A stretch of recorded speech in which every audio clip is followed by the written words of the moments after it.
Hello everyone, welcome to my YouTube channel. प्यारी बहनों, महिला स्वास्थ्य कार्यकर्ता 2025 की परीक्षा के लिए कुछ महत्वपूर्ण प्रश्नों की सीरीज लेके आए हैं। इस परीक्षा के लिए रामबाण साबित होगा हमारा सीरीज। तो चलिए अब प्रैक्टिस शुरू करते हैं। स्क्रीन पे हमारा ये पहला प्रश्न है। भारत में शरीर में पोषण से आयरन को कम अवशोषण का कौन सा कारण है? भारत में शरीर में भोजन से आयरन के कम अवशोषण का कौन सा कारण है? तो यहाँ पे ऑप्शन में 4 ऑप्शन दिया हुआ है। पहला है भोजन के साथ चाय लेना, बी है केवल शाकाहारी भोजन लेना, रोजाना गेहूं लेना, प्रतिदिन चावल लेना। तो यहाँ पे हमारा ये जो है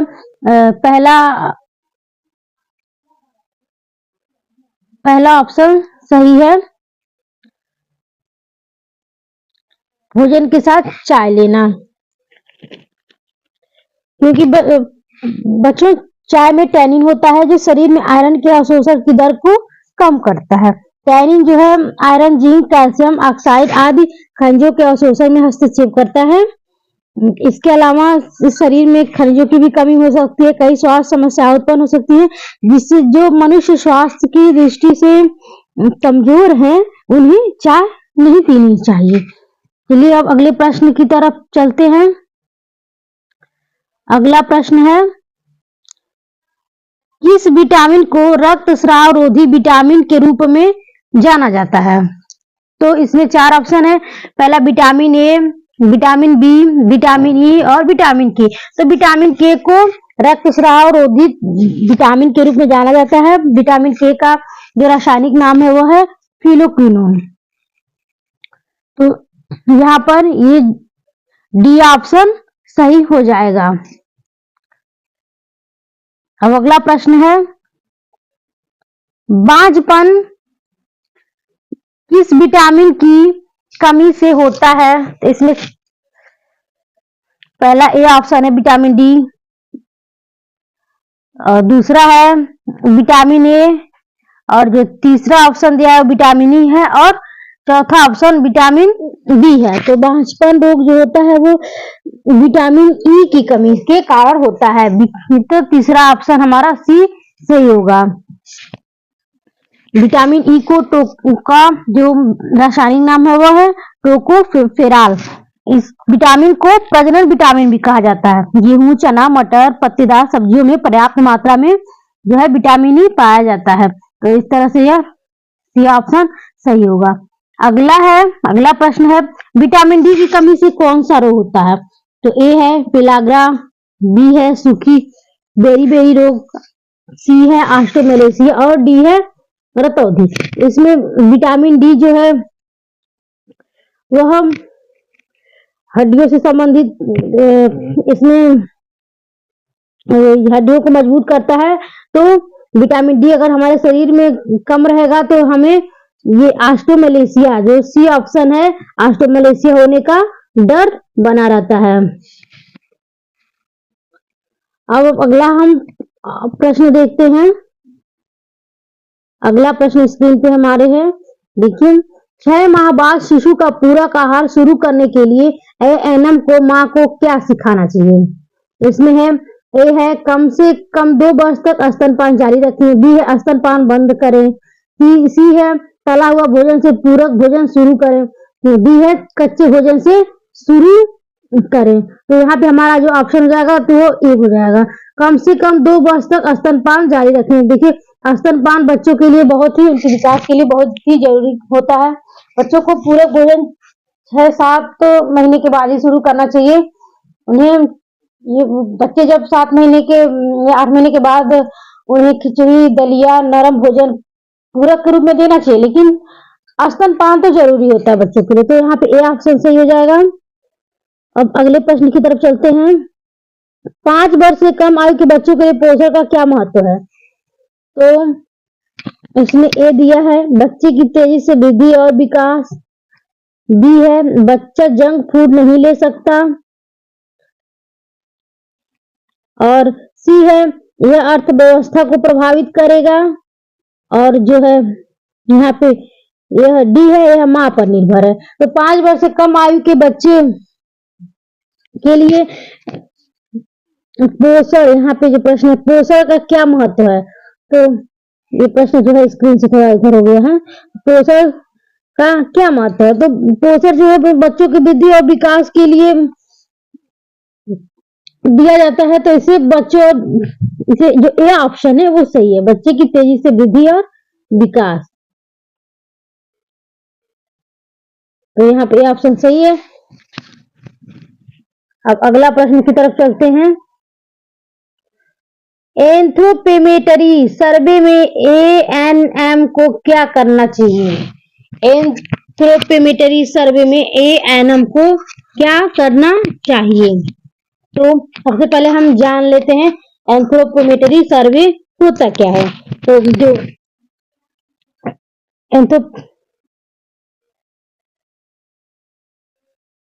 ये एंथ्रोपोमेट्री जो सर्वे है यह जो है कि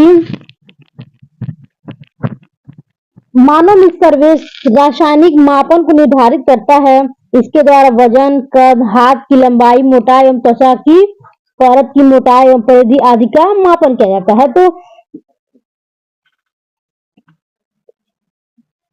एंथ्रोपोमेट्री में क्या है कि भौतिक मापन लेना चाहिए। तो हमारा ये जो ऑप्शन हो जाएगा यहाँ पे सर्वे में एनएम को क्या लेना चाहिए, तो ये हो जाएगा ऑप्शन है इसका आंसर, भौतिक मापन लें।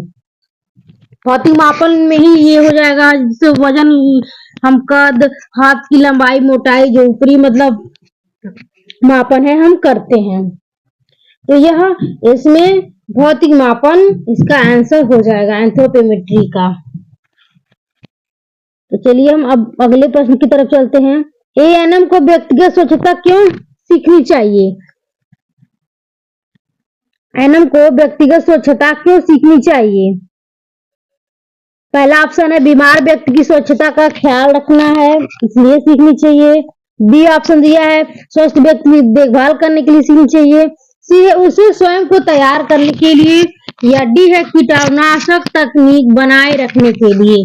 तो यहाँ पे हमको ए ऑप्शन सही दिख रहा है कि अगर एकदम स्वच्छता के नियमों का पालन नहीं करेगी तो वह खुद भी और बीमार व्यक्ति की स्वच्छता का ख्याल कैसे रखेगी। तो यहाँ पे ऑप्शन ए जो है वह सही है कि बीमार व्यक्ति की स्वच्छता का ख्याल रखने के लिए उसे स्वच्छता का पालन करना चाहिए। चलिए अब अगला प्रश्न देखते हैं। उदर के कौन कौन से भाग हैं? उदर के जो भाग हैं, फंडस होता है, पाइलोरस होता है और बॉडी होता है।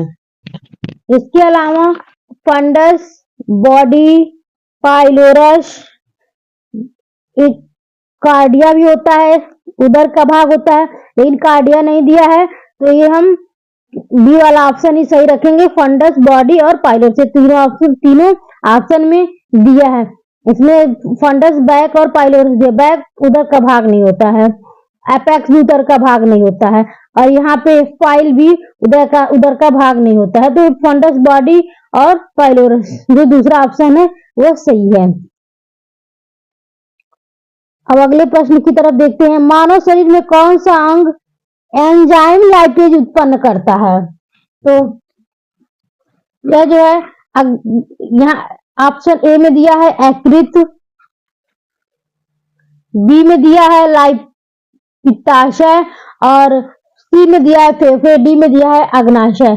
तो यहाँ पे जो है कि डी ऑप्शन सही होगा, क्योंकि अग्नाशय से ही लाइपेज उत्पन्न होता है और अग्नाशय एक संयुक्त ग्रंथि है, जो मतलब यह बहिःस्रावी और अंतःस्रावी ग्रंथियों के दोनों ग्रंथियों के रूप में कार्य करता है, और यह लाइपेज नामक एंजाइम उत्पन्न करता है जो वसा को विभाजित करता है। अग्नाशय होता है हमारे शरीर में, इसकी जो लंबाई होती है 6 इंच लंबा होता है। तो इस तरह से डी ऑप्शन सही होगा। अब अगले प्रश्न की तरफ बढ़ते हैं। फेफड़ों की बाहरी आवरण परत को क्या कहते हैं? तो फेफड़े की जो बाहरी आवरण परत होता है उसको हम क्या कहते हैं? तो यह ए ऑप्शन में फुफ्फुस आवरण दिया है, बी में श्लेष्मा झिल्ली दिया है, सी में दिया है श्वास नलियां और डी में दिया है ब्रोंकियल। तो यहाँ पे ए ऑप्शन सही है, फुफ्फुस आवरण। ये फेफड़ों की बाहरी आवरण परत को हम फुफ्फुस आवरण कहते हैं। ये प्रश्न बहुत ही इंपॉर्टेंट प्रश्न होने वाले हैं। ये सभी प्रश्न 2022 के एनएम परीक्षा में पूछे गए प्रश्न हैं। तो अब हम 12वां नंबर प्रश्न को देखते हैं। इसमें जो मैस्टिकेशन क्या है?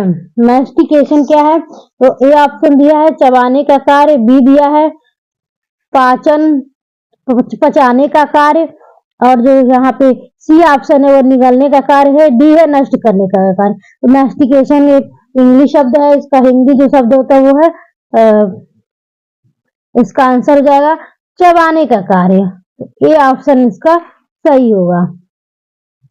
अब अगले प्रश्न की तरफ चलते हैं। मूत्र पथ के संक्रमण को रोकने के लिए कौन सी स्वास्थ्य शिक्षा दी जानी चाहिए? ए ऑप्शन दिया है जितना हो सके मूत्र रोके, नहीं तो ये तो बात गलत है। अब अगले ऑप्शन बी को देखते हैं, प्राइवेट पार्ट को ना धोएं। तीसरा जो है वह दिया है लंबे समय तक मूत्र को रोककर न रखें, और डी है जघन बाल नहीं काटना। तो इसमें सी ऑप्शन सही हो जाएगा, न तक मूत्र को नहीं रोककर रखना चाहिए, इससे मूत्र की नली में संक्रमण होने का खतरा रहता है। अगले प्रश्न की तरफ अब चलते हैं। अनुचित त्वचा स्वच्छता के कारण ऐसा क्या होता है जिससे त्वचा में संक्रमण हो जाता है? अनुचित त्वचा स्वच्छता के कारण ऐसा क्या होता है जिससे त्वचा में संक्रमण हो जाता है? इसमें 4 ऑप्शन है। पहला है पसीने की ग्रंथियों के छिद्रों का बंद जाम होना, बी है त्वचा के बालों का टूटना, और सी है त्वचा का सूखना, डी है त्वचा का फटना। तो यहाँ पर जो होता है अनुचित त्वचा स्वच्छता के कारण जो संक्रमण होता है, तो जो त्वचा छोटी छोटी जो नलिकाएं जैसी संरचना होती है तो वो पसीना उत्पन्न करती है, और मानव शरीर के तापमान को नियंत्रित करने के लिए, जिससे मानव शरीर का ताप नियंत्रित होता है, तो पसीनों के गड्ढों के छिद्रों को अगर वो जाम हो जाएंगी तो क्या हो जाएगा? तो संक्रमण हो जाएगा। इसलिए ऑप्शन यहाँ पर जो ए होगा वो सही होगा, सही माना जाएगा। अब अगला प्रश्न है, निम्नलिखित में से कौन मानसिक रूप से स्वस्थ व्यक्ति की विशेषताओं में से एक है? तो स्वस्थ व्यक्ति की विशेषताएं क्या होती हैं? इसमें जो ऑप्शन दिया है पहला क्या है, अधिक रक्षात्मक प्रतिक्रिया का प्रयोग करना, मतलब अपने आप को हर खतरा से बचाना या हमेशा सतर्क रहना, जैसे बात कही गई है इसमें। और बी जो ऑप्शन इसमें लगातार अतीत में रहना, सी है स्वयं की सीमा की उपेक्षा करना, और डी है अच्छी दोस्ती और रिश्ते। तो इसमें अच्छी दोस्ती और रिश्ते जो है ऑप्शन डी सही माना जाएगा इसमें, क्योंकि जब व्यक्ति का मानसिक स्वास्थ्य अच्छा होता है तो उसकी दोस्ती और रिश्ते अच्छे से वह निभाता है। अगला है, एक सहज प्रतिक्रिया जो मन अनजाने में ऐसी स्थिति से निपटने के लिए उपयोग करता है जो चिंता या संकट का कारण बनती है, क्या कहलाती है? ये रक्षात्मक प्रतिक्रिया कहलाती है। अभी ऊपर आपने ऑप्शन में रस्सी मिलता जुलता ही देखा था, तो ये रक्षात्मक प्रक्रिया ही व्यक्ति इसमें अपने आप को सतर्क रखता है।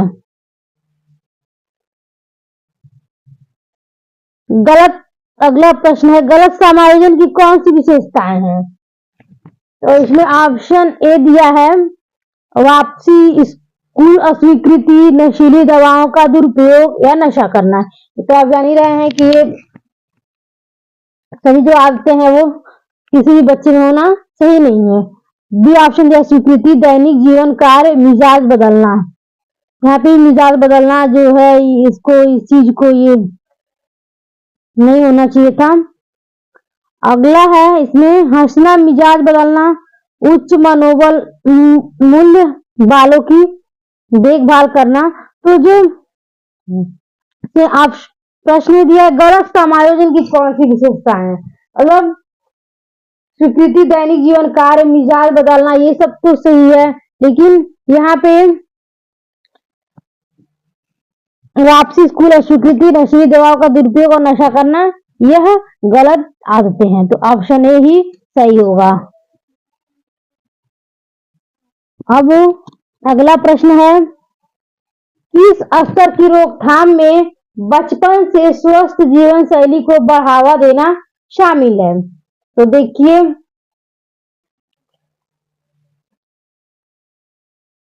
इसमें किसी भी मतलब किसी भी स्वास्थ्य की जो भी घटनाएं घटती हैं, उन्हें से बचने के लिए बचपन से ही कुछ जो रोकथाम के स्तर बताए गए हैं वे हैं, पहला है इसमें प्रारंभिक संक्रमण, दूसरा है प्राथमिक रोकथाम, फिर है द्वितीयक रोकथाम और फिर तृतीयक रोकथाम शामिल है। तो इसमें जो है किस प्रश्न कह रहा है कि स्तर की रोकथाम में जो है कि बचपन से स्वस्थ जीवन शैली को बढ़ावा देना शामिल है। तो ये मूल प्रारंभिक संक्रमण, उसके बाद प्राथमिक संक्रमण आता है, फिर द्वितीयक आता है, फिर तृतीयक आता है।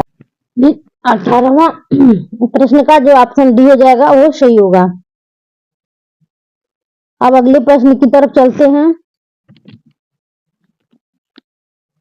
अगला प्रश्न है, निम्नलिखित में से किस चरण को संचरण के चैनल को अवरुद्ध करने का चरण माना जा सकता है? तो संचरण के चैनल के अवरुद्ध करने का चरण माना जाता है। पहले इस बात को आप लोग समझिए, ये चैनल है क्या? तो प्यारी बहनों, खाद्य स्वच्छता के मानकों में सुधार के चरण को संचरण के चैनल को अवरुद्ध करने का चरण माना गया है। खाद्य स्वच्छता के मानकों में सुधार करके उपभोक्ताओं को खाद्य जनित रोग से बीमार होने के खतरे को कम किया जा सकता है। साफ सफाई, व्यक्तिगत स्वच्छता, खाद्य भंडार, तापमान नियंत्रण, खाद्य प्रबंधन आदि, ये क्या है? ये सब कुकर खांसी के संचरण का तरीका क्या है? कुकर खांसी को हम काली खांसी का छींकते समय जो बीमार व्यक्ति होता है उसके नाक से छोटी छोटी बूंदें निकलती हैं। प्रश्न है, खसरा का कारक जीव क्या है? तो खसरा एक बीमारी है। सबसे पहले हम ये जानेंगे खसरा क्या है। खसरा एक संक्रामक बीमारी होती है। इस बीमारी से पीड़ित व्यक्ति के शरीर पर लाल धब्बेदार दाने बन जाते हैं। तो कैसे दाने बनते हैं?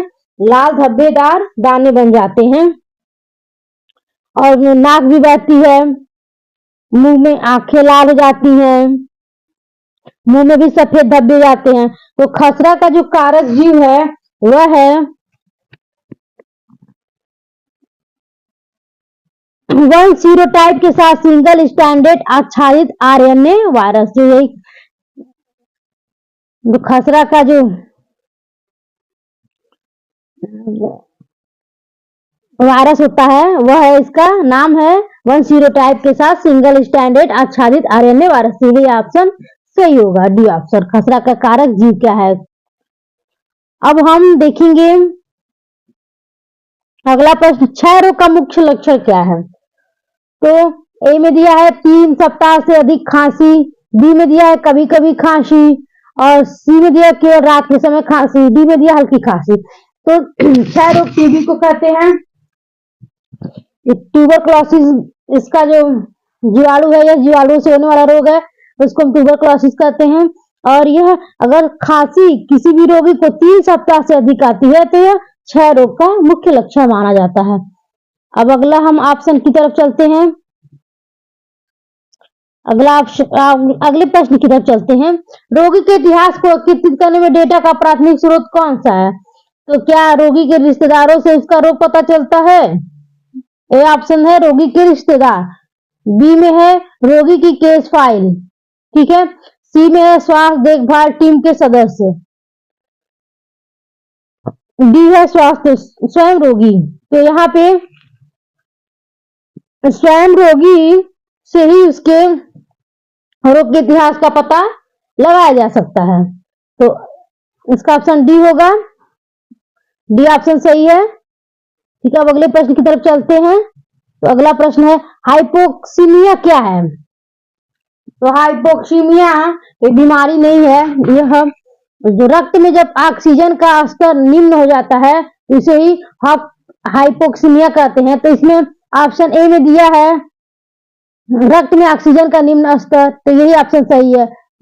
बी ऑप्शन है शरीर में ऑक्सीजन का निम्न स्तर, ये नहीं है। शरीर में रक्त का निम्न स्तर, ये भी नहीं है। रक्त में कार्बन डाइऑक्साइड का निम्न स्तर, ये भी नहीं है। तो यहाँ पे रक्त में ऑक्सीजन का निम्न स्तर सही है। अब अगला प्रश्न है शारीरिक परीक्षण के दौरान फेफड़ों की आवाज का आकलन करने के लिए किस विधि का प्रयोग किया जाता है? इसमें 4 ऑप्शन दिया है। ए है अवलोकन, बी है परिस्पर्शन, सी है आघात और डी है ऑक्सेल्टेशन। तो यहाँ पे जो ये अवलोकन भी नहीं होगा और अवलोकन नहीं होगा, स्पर्शन नहीं होगा, आघात नहीं होगा, ऑक्सेल्टेशन। तो शारीरिक परीक्षण के लिए जो परीक्षण किया जाता है उसको हम ऑक्सेल्टेशन कहते हैं। तो इस प्रकार से यह डी ऑप्शन सही होगा। अब ये आज की सीरीज बस यहीं तक। अब मिलते हैं कल एक नए वीडियो के साथ, तब तक के लिए धन्यवाद।